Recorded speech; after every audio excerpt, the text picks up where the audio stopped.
Lo obligó a arrodillarse, le arrancó de sus manos la foto de su esposa con la que pretendía probarle que era un tipo casado y que no tenía por qué deberle nada a nadie. Le pidió a un soldado que le amarrara las manos cruzadas en su espalda. Mandó a que le trajeran el machete de la camioneta. Se acercó sereno y sonriente, le dijo al oído algo que puso al hombre a temblar hasta que el primero de los zarpazos le cayó en su brazo izquierdo, que quedó tirado en el piso. Siguió el segundo, que lo dejó vivo pero como un muñeco roto y sin las extremidades superiores. Finalmente, se dedicó durante varios minutos a picarle a machetazos el torso y parte de la cabeza hasta quedar él mismo bañado en sangre y sudor, y su víctima convertida en un trozo de carne tasajeado con 2 piernas intactas. Todos tenían un tapón en la garganta. Pidió una toalla con la que se limpió la cara, que parecía la de un tigre que hubiera acabado de tragarse las entrañas de su presa. Mandó a traer una soga y lo que quedaba, sin dejar que nadie lo ayudara. Lo amarró de los tobillos al bumper del bus, al que ordenó arrancar y no parar hasta llegar al centro de la Plaza de la Aurora. Al pueblo de México, a los pueblos y gobiernos del mundo, hermanos, nosotros nacimos de la noche, en ella vivimos, moriremos en ella, pero la luz será mañana para los más, para todos aquellos que hoy lloran la noche, para quienes se niega el día, para quienes es regalo la muerte, para quienes está prohibida la vida, para todos la luz, para todos todo. Nuestra lucha es por hacernos escuchar y el mal gobierno grita soberbia y tapa con cañones sus oídos. Nuestra lucha es por la vida y el mal gobierno oferta muerte como futuro. Nuestra lucha es por la paz y el mal gobierno anuncia guerra y destrucción. Techo, tierra, trabajo, pan, salud, educación y paz. Estas fueron nuestras demandas en la larga noche de los 500 años. Estas son hoy nuestras exigencias. Álvaro Uribe, nuestro insigne protagonista ya en tiempos ancestrales, era el amo y señor de aquellas autopistas aéreas que le dan vida al narcotráfico. En los 80, la mafia mandó a matar al director de la Aerocivil, Fernando Uribe Sr., el hombre probo que no se le entregó a Pablo Escobar y a quien el cartel supo despedir a plomo de aquel cargo que controlaba las licencias de vuelo de las avionetas y pistas que necesitaba el cartel de Medellín para poner a volar el negocio. Fue entonces cuando la mafia puso al Matarife de director de la entidad, convirtiéndolo en el rey de los cielos. Él sabía qué y cuánto salía, de dónde arrancaba y a dónde llegaba. Uribe en ese momento le otorgó licencia a muchos de los pilotos de los narcos, cuando fue director de Aerocivil. Siendo Rodríguez Laga ministro de Justicia, ordenó paralizar 30 aeronaves a los Ochoa, 10 a Pablo Escobar, 10 a González Rodríguez Gacha y 4 a Carlos Leder Rivas. Y sin embargo dijo que solo se habían inmovilizado una pequeña parte de la gran flota aérea de los narcotraficantes de Medellín. Era el jefe supremo de la logística de comercialización de la organización más poderosa y peligrosa del mundo. Álvaro Uribe fue quien hizo de Escobar el monstruo descomunal que llegó a ser. En un principio, la cocaína salía de Colombia hacia el Caribe y Leder, el otro gran capo del cartel, la embarcaba en las lanchas que salían de las Bahamas y otras islas rumbo a los Estados Unidos.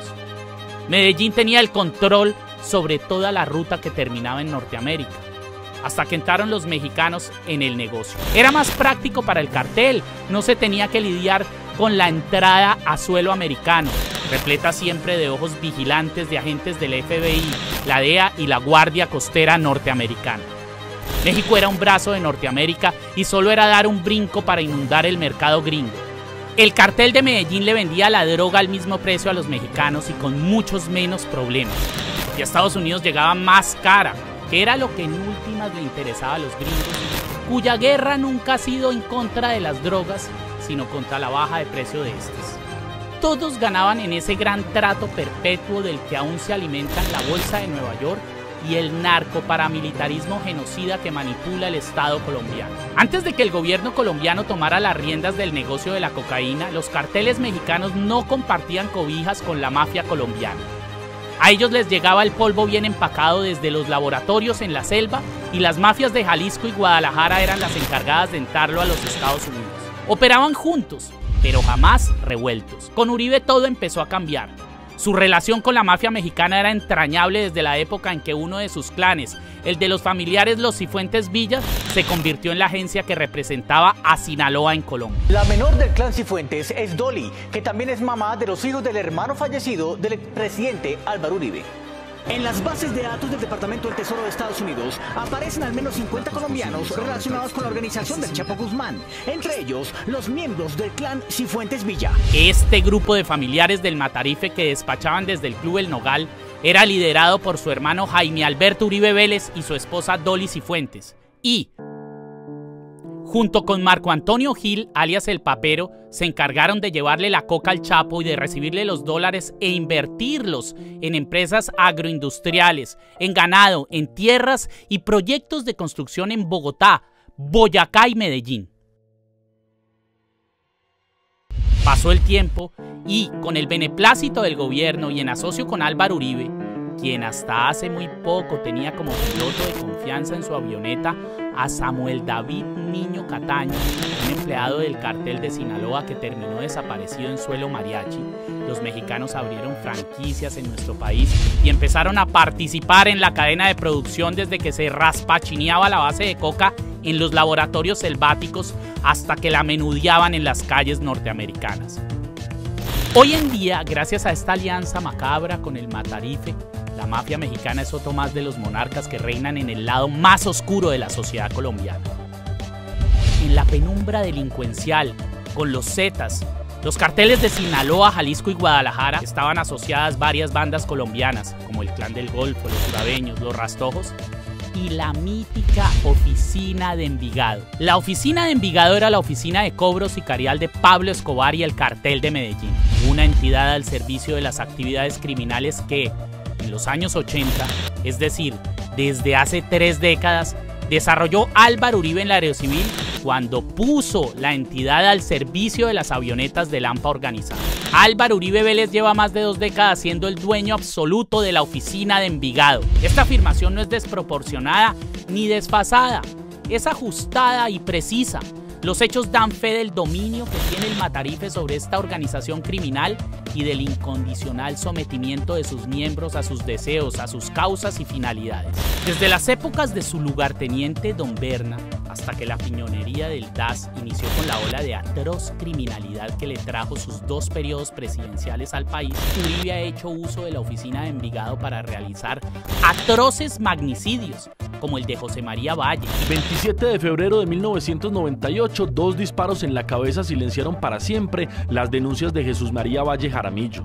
El abogado y defensor de derechos humanos dedicó sus últimos años a revelar los tentáculos del paramilitarismo y la fuerza pública en Antioquia y sus nexos en 2 masacres que cobraron las vidas de 20 personas. Maña Mendoza y Jaime Garzón, que fueron ultimados por la banda La Terraza, el comando élite de esta filial del crimen que hace parte del aparato de la muerte instaurado en el gobierno colombiano que manipula a Uribe desde hace 3 décadas.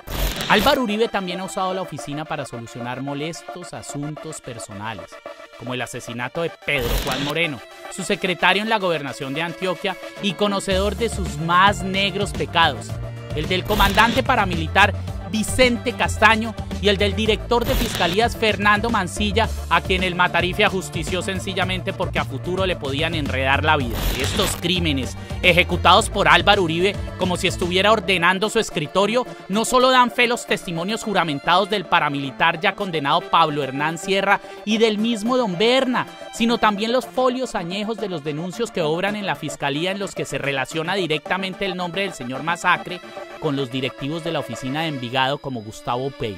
Recapitulemos. En Envigado, municipio del Valle de Aburrá, al pie de la gran ciudad, capital del departamento de Antioquia, existe desde el nacimiento del Cartel de Medellín, una organización que inició agrupando a los diferentes batallones sicariales y que terminó convertida en un cartel dedicado no solo al sicariato, sino también al tráfico internacional de estupefacientes, llegando a ser asociada directa o indirectamente con los carteles mexicanos que entraron al país a montar franquicias de producción y comercialización de cocaína. Dicha organización siempre ha operado orgánicamente con el ejército, la fiscalía y los entes estatales de investigación y de inteligencia y en general con las más importantes instituciones públicas departamentales y distritales de Antioquia y Medellín. Todo dentro del marco del aparato organizado de poder, es decir, la corporación criminal que tiene Álvaro Uribe Vélez en el Estado colombiano. Ya expuesto el poder e importancia jerárquica de la oficina de Envigado en el organigrama criminal que muestra en el centro al Matarife, es importante tener en cuenta que también, desde que la fundó Don Berna y luego a través de los diferentes cabecillas que la han dirigido, esta insignia institución criminal cogobernó la ciudad de Medellín de la mano de algunos de sus alcaldes, desde la alcaldía de Álvaro Uribe, pasando por la de Sergio Fajardo, hasta la de Federico Gutiérrez alias Fico, el hoy candidato presidencial que nos está poniendo el Matarife y que arrastra un container histórico de crímenes que van desde el narcotráfico hasta torturas y desmembramientos, brutales matanzas y asesinatos de ilustres personajes de la vida pública nacional. Ese es Fico, una pieza muy importante del engranaje de la maquinaria genocida. Federico Gutiérrez es una ficha del narcotráfico y el paramilitarismo, un delincuente que ha sido denunciado por asesino y traficantes, que no dudó en llevar a cabo una alianza perversa con la oficina de Envigado y varias de sus bandas sicariales, convirtiéndose en el titiritero que manipulaba las acciones y los resultados fatídicos que producía la organización. Veamos de dónde viene esta nueva mascota de Álvaro Uribe. Veamos quién es alias Fico Gutiérrez. Señoras magistradas de la Corte Constitucional, Gloria Estela Ortiz, Cristina Pardo, Paola Meneses. Tutela 7927-186 interpuesta por el ciudadano Álvaro Uribe Vélez en contra de la serie Matarife y de Daniel Mendoza Leal. Soy el coronel Luis Fernando Borja Aristizábal, identificado con la cédula de ciudadanía número 7.546.176. Ingresé al Ejército Nacional en el año 1984 hasta el 2009, actualmente oficial de la Reserva Activa. Señoras magistradas, en mi calidad de comandante de los batallones Sumapaz entre el año 2005 y 2006 y de la Fuerza de Tarea Conjunta Sucre entre los años 2007 y 2008, ordené, y lo acepto vergonzosamente, 62 ejecuciones extrajudiciales contra personas inocentes.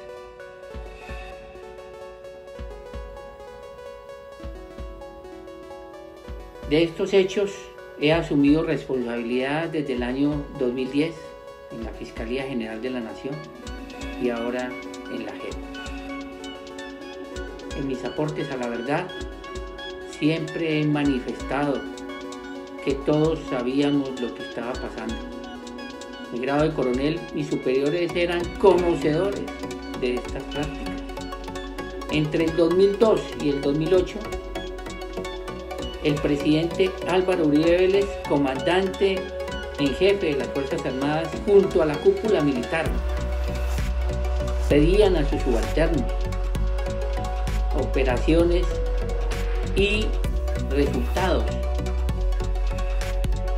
que en los indicadores específicos eran solamente muertos y litros de sangre.